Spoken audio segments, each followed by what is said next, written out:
I really want to see this movie opening weekend. And it did not disappoint one bit. The word of mouth on Sinners over the last few days has been unlike anything I have seen in recent memory for a movie. Like just people talking like, hey, you got to go see this movie. Because I'm not talking about pre-excitement for a movie, pre-hype. We get pre-hype with a Wicked. We get pre-hype with a Barbie.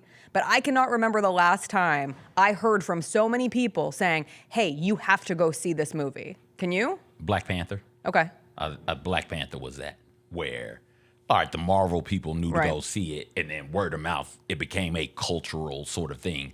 Oddly enough, Michael B. Jordan was in that one, and Ryan Coogler was the director. Ryan Coogler is an absolute genius.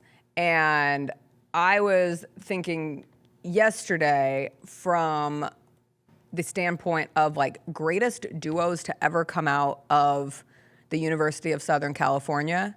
And like, I think you could make a case for Reggie Bush and Matt Leinart, probably. Maybe the most successful duo that we've ever seen.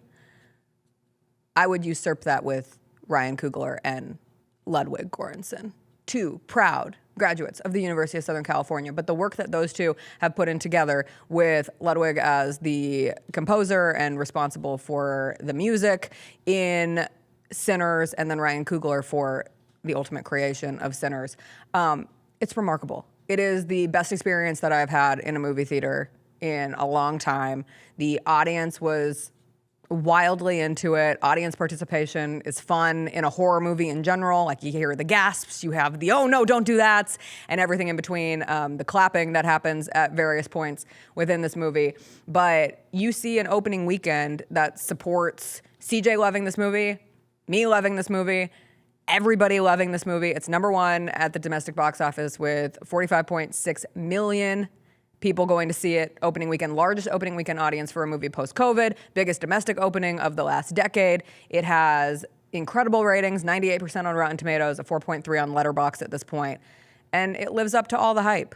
Like it's very rare for a movie to exceed the hype that I saw growing for Sinners in the last week, and yet I will sit here and 100% say you have to go see this movie in theaters. And it exceeds the hype, and you have to go see it because it is a movie lost in the scary movie elements of it. It's a movie about American culture.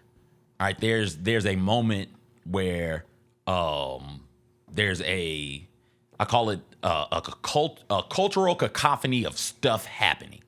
And you're just looking around and it's, oh, this is how this directly leads to this and that leads directly to that.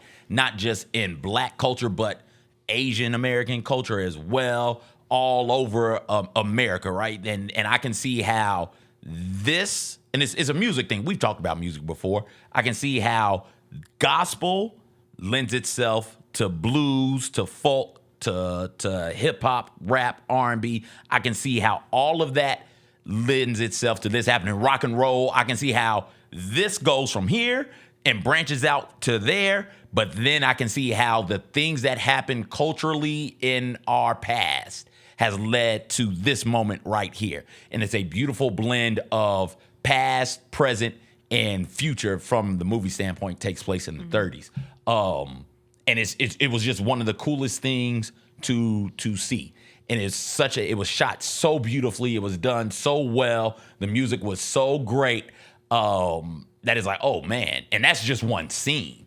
That's just one. That's just one scene. That scene will go down as one of the greatest scenes in cinematic history. I felt like I was levitating watching that scene. Like the movie is good leading up to this scene. And again, no spoilers, but like when you see the scene, you will know. Just like I was told by multiple people, hey, there's going to be this scene and I need your reaction to what you thought of this scene. And listen, damn it, this is a multi-genre movie. I am willing to throw the term musical, not from a scary way because people get really weirded out by the word musical, but it's a horror movie, it's a drama, it's a comedy at times, it's a musical, it's a dance movie at times. It blends everything so perfectly, but this one scene is just, it's stunning. And every element of this movie was elite, from the score, and there's a moment where the score, like someone lights a match, and as simple as lighting a match, measures up with the beat perfectly in the score. And I was like, oh my God, like music nerding out. The music supervision, the song choices that were used. There's like an Irish jig in it that is a catchy little bop.